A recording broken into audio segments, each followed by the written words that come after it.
Imagine a cena. Depois de um mês pegado virando hambúrguer no McDonald's perto de casa, chega aquele e-mail no meio da madrugada avisando que o pagamento foi de $2.000. Só que quando a grana cai na conta, aparece apenas $1.456. Vem aquele choque ao abrir o contra-cheque e ver uma lista gigante de descontos: imposto federal, imposto estadual, seguridade social, Medicare. É como um ritual moderno em que parte do salário desaparece misteriosamente e ninguém acha estranho. Impostos, na real, são a taxa de entrada para viver em sociedade. É esse dinheiro que constrói estradas, mantém escolas funcionando, garante que o famoso carrinho de taco não esteja com ratos fazendo festa e até financia mísseis milionários enviados para cantos do planeta que a maioria nunca vai conhecer. E as cobranças vêm de vários tipos: o imposto sobre o que se ganha, o imposto sobre o que se gasta, e até o imposto sobre o que os investimentos rendem enquanto alguém está dormindo tranquilo. Cada dólar que circula deixa um pedaço para o governo. A maioria das pessoas também paga Seguridade Social e Medicare.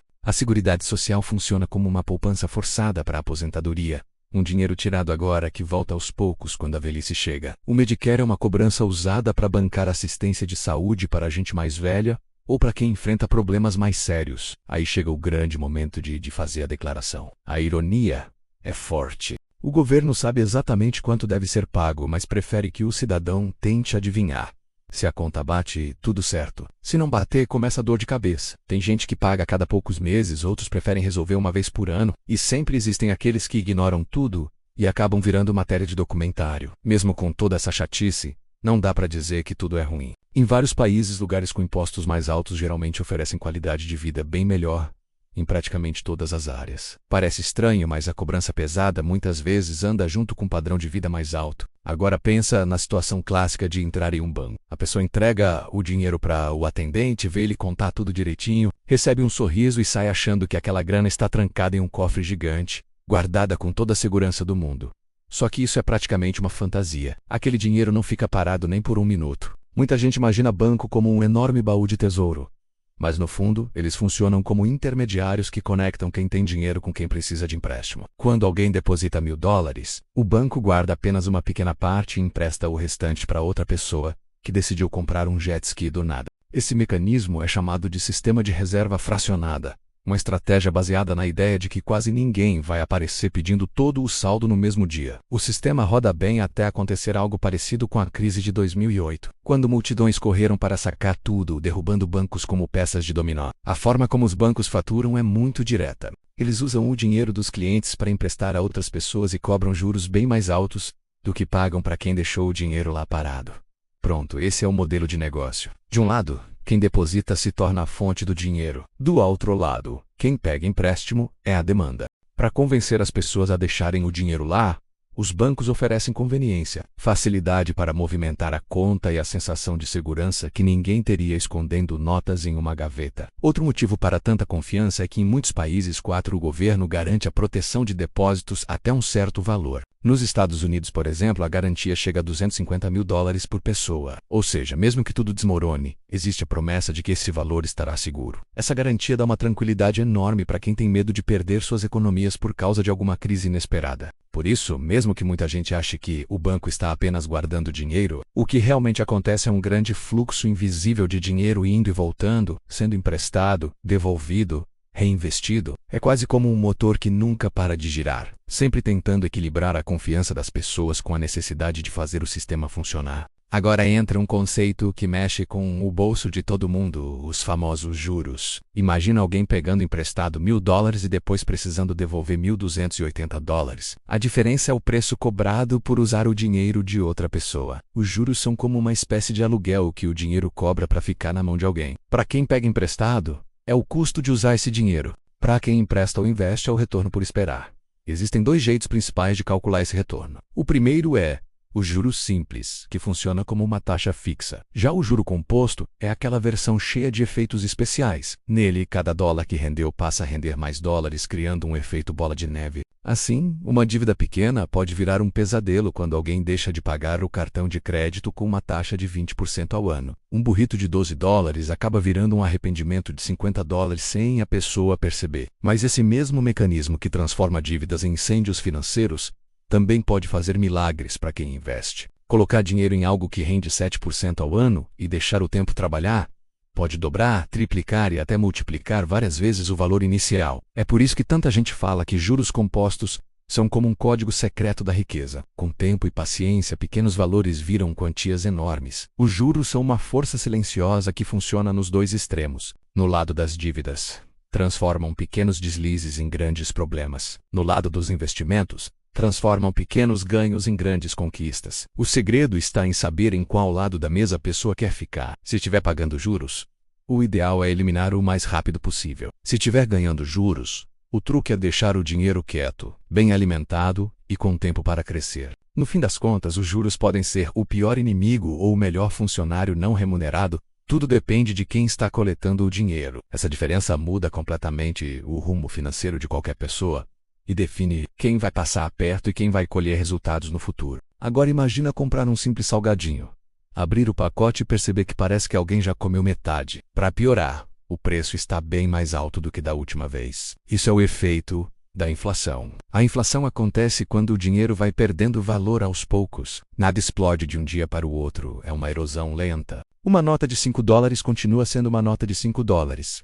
Mas ela compra menos comida, menos gasolina e quase tudo vai ficando mais caro com o tempo. Existem várias razões para isso acontecer. Às vezes tem dinheiro demais circulando na economia e todo mundo querendo comprar as mesmas coisas. Imagina 2.000 pessoas querendo uma televisão de $500, mas a loja só tem 1.000 unidades. A empresa percebe a demanda gigantesca e sobe o preço para $800. Em outras situações, o problema está nos fornecedores. Quando produzir algo fica mais caro, o preço final inevitavelmente sobe também. E existe ainda o efeito psicológico. Quando as pessoas acreditam que tudo vai ficar mais caro, elas correm para comprar agora, ajudando a empurrar os preços ainda mais para cima. Um pouco de inflação é considerado normal, até saudável. Algo em torno de 2% ao ano é previsível, não assusta ninguém e ajuda a economia a continuar girando. O problema aparece quando os preços disparam. Quando isso acontece, as economias guardadas perdem valor rápido. Os salários não acompanham o ritmo e a vida fica mais difícil. Para tentar controlar esse aumento, o governo costuma elevar as taxas de juros. Quando os juros sobem, fica mais caro pegar empréstimo e as pessoas acabam gastando menos, o que desacelera a economia e ajuda os preços a se estabilizarem. A inflação então acaba sendo como uma febre no organismo da economia. Um pouco dela indica movimento, mas quando sobe demais mostra que algo está errado e precisa ser tratado. A resposta geralmente envolve cortar gastos, diminuir o consumo e ajustar o ritmo da economia como um todo. É um processo incômodo, mas necessário para evitar que tudo saia do controle. E mesmo que a inflação seja irritante, entender como ela funciona ajuda a lidar melhor com o dinheiro. Saber que o valor das coisas muda faz com que as pessoas pensem antes de guardar toda a grana parada. É justamente essa consciência que mais tarde leva ao interesse por investimentos e outras formas de proteger o poder de compra ao longo dos anos. Uma recessão acontece quando a economia encolhe por pelo menos 2 trimestres seguidos, ou seja,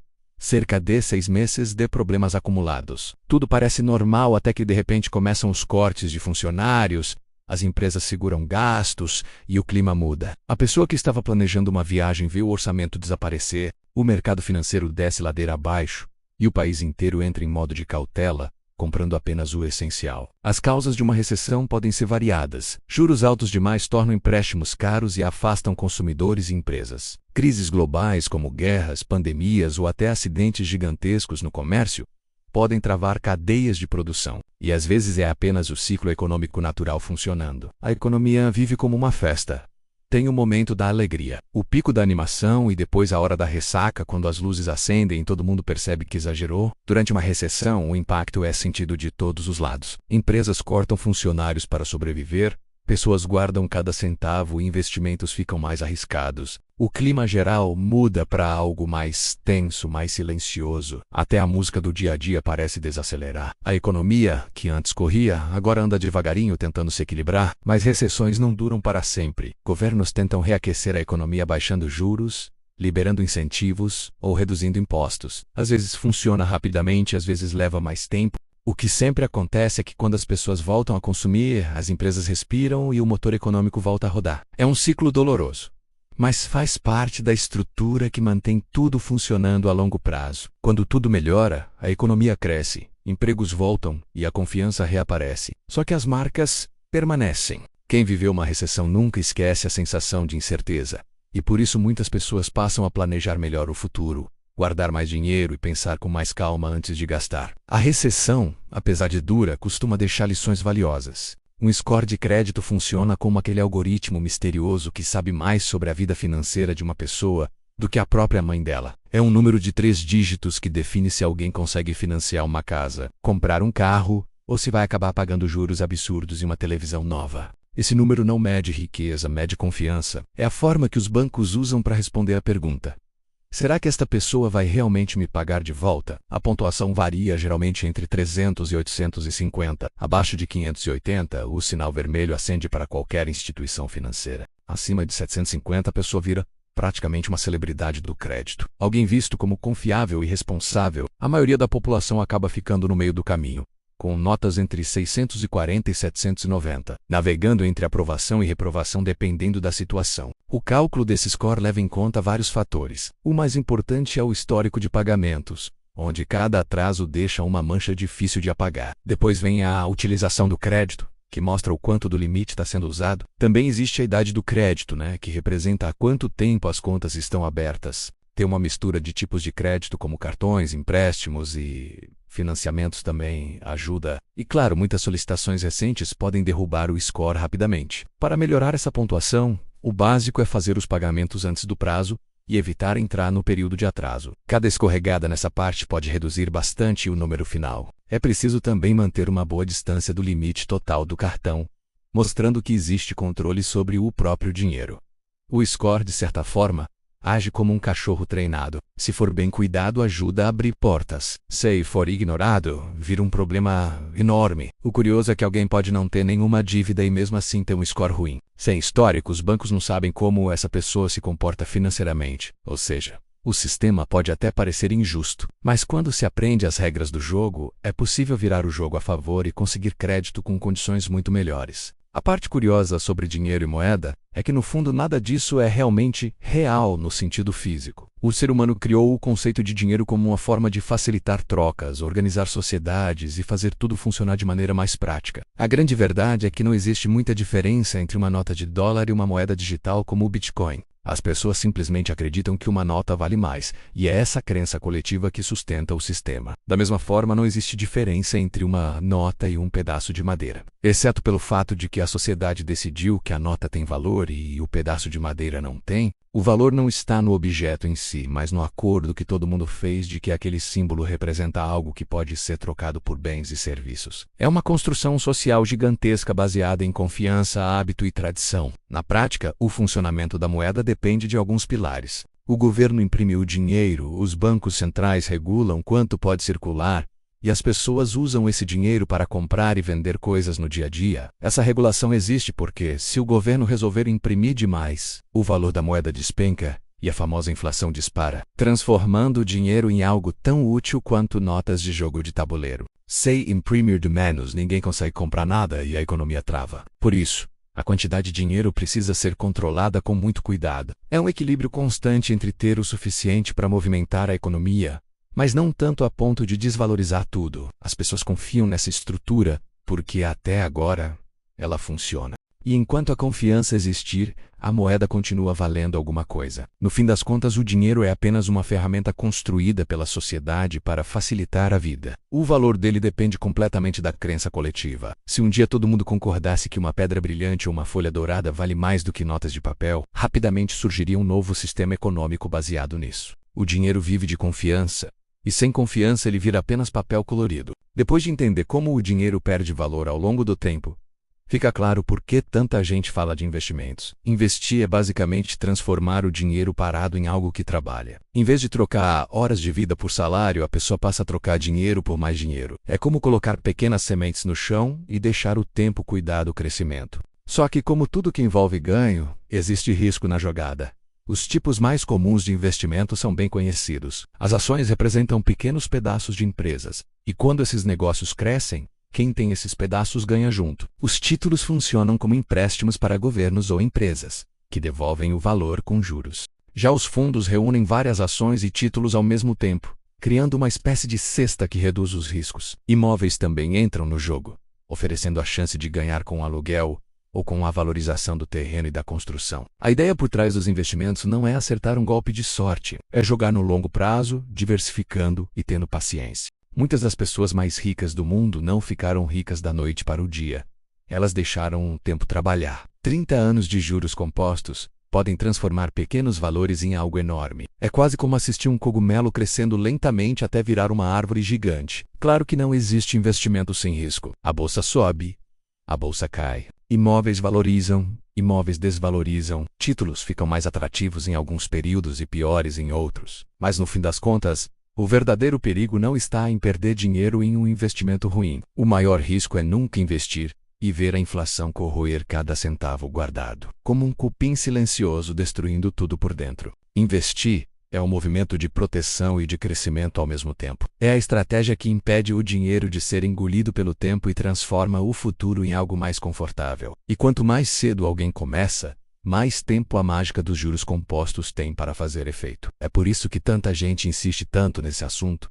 Não é sobre ser gênio, é sobre começar e continuar. A ideia de valor é uma das mais importantes para entender como o dinheiro realmente funciona. Pensa em uma pedra comum, encontrada no caminho. É só uma pedra. Agora imagine uma pedra amarela e brilhante. De repente ela vira ouro e passa a ser tratada como algo valioso. Mas a verdade é que o ouro não possui mais valor real do que a pedra comum. O valor existe porque as pessoas decidiram que ele é especial, raro e desejado. É justamente essa percepção que move o mundo dos negócios. Quando alguém cria algo que muitas pessoas querem ou precisam, o mercado atribui um valor alto a esse produto ou serviço. Foi assim com inventores que criaram tecnologias que todo mundo usa hoje em dia. Quando um produto se torna indispensável ou extremamente desejado, as pessoas estão dispostas a pagar caro por ele. E isso gera fortunas. A mesma lógica serve para profissões. Médicos, engenheiros, advogados e tantos outros profissionais recebem salários elevados porque oferecem soluções valiosas. O valor não está apenas no conhecimento técnico, mas na importância daquilo que entregam para a sociedade. Quanto maior a transformação proporcionada, maior o preço que as pessoas aceitam pagar. Essa lógica explica também o mercado de luxo. Marcas famosas conseguem vender bolsas e roupas por valores 100 vezes maiores do que produtos praticamente iguais de lojas comuns. Não é pela costura ou pelo tecido, é pela percepção de status, exclusividade e desejo. Se o público acredita que algo é valioso, então ele é. Por isso, entender como criar valor é um dos caminhos mais poderosos para enriquecer. Às vezes o valor é real, como um serviço essencial. Outras vezes é percebido, como um símbolo de status. Em ambos os casos, quem entende como aumentar o valor do que oferece pode ganhar muito dinheiro. Porque o mercado sempre recompensa aquilo que parece raro, útil ou especial. O tempo é o recurso mais valioso que existe. E o mais curioso é que quase todo mundo começa a vida com bastante dele pela frente. Mesmo assim, ninguém tem estoque infinito. A maioria das pessoas troca horas por dinheiro em empregos tradicionais, onde uma hora trabalhada vale um pagamento específico. É um sistema simples. Mas existe um grupo menor que aprende a transformar o próprio tempo em algo muito mais valioso, alcançando ganhos muito maiores sem aumentar a quantidade de horas do dia. O segredo não está em mágica, e sim em habilidades e alavancagem. Quando alguém aprende algo valioso, cria sistemas eficientes ou usa ferramentas que multiplicam resultados, o ganho por hora aumenta drasticamente. É como treinar o próprio tempo para trabalhar de maneira mais inteligente. Enquanto alguns continuam presos ao cálculo de uma hora para um pagamento, outros fazem com que cada hora gere resultados bem maiores. No mundo dos investimentos, o tempo se torna ainda mais poderoso. Ele é a força que transforma pequenas quantias em grandes patrimônios. Não é a sorte que constrói riquezas gigantescas, e nem um salário extraordinário. É o efeito acumulado de anos e anos de crescimento. Dinheiro investido não apenas cresce,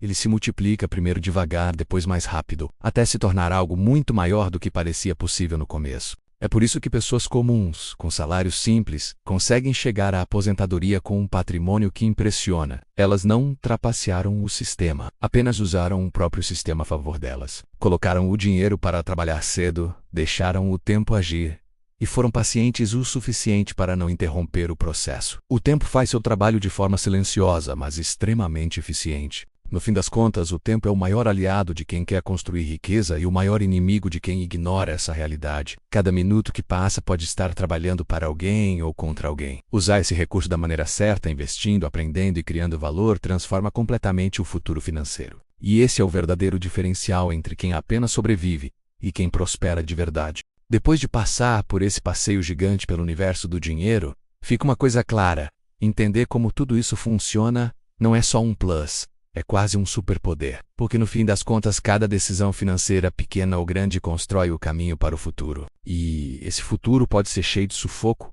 ou cheio de tranquilidade, dependendo do quanto se domina esses conceitos que parecem complicados, mas que na prática só mudam a vida inteira. E o mais louco é que nada disso é reservado para gênios da matemática ou para quem já nasce rico. Tudo começa com informação.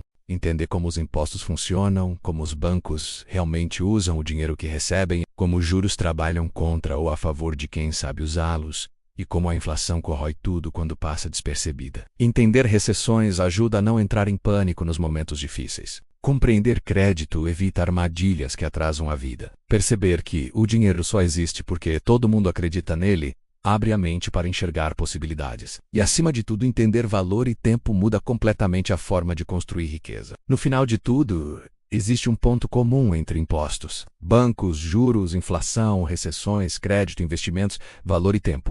Todos esses elementos podem ser obstáculos gigantes ou ferramentas poderosas. A diferença está em quem sabe usar cada um deles. Quem ignora esse universo vive apagando incêndios. Quem entende começa a jogar o jogo no modo avançado, mesmo com pouco dinheiro, mesmo começando tarde, mesmo achando que não tem chances.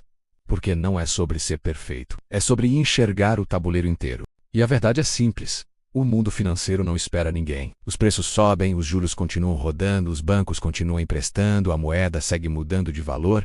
E o tempo? Bem, o tempo não desacelera para acompanhar quem ficou para trás. Por isso, quanto mais cedo esse conhecimento entra na rotina, mais cedo a vida financeira deixa de ser um labirinto e vira um mapa claro. No fim das contas, dominar essas ideias significa ter liberdade. Liberdade para escolher onde morar, o que comprar, quando trabalhar, quando descansar, e até quando desligar tudo e curtir um pouco da vida sem culpa. Não porque surgiu um golpe de sorte, mas porque as escolhas financeiras foram feitas com consciência, paciência e estratégia. E se existir um pensamento que precisa ficar ecoando depois desse vídeo, é este aqui: dinheiro não é mistério, não é mágica, não é inimigo e nem salvador. É só uma ferramenta. E quem aprende a usar uma ferramenta direito, transforma qualquer realidade, mesmo começando do zero.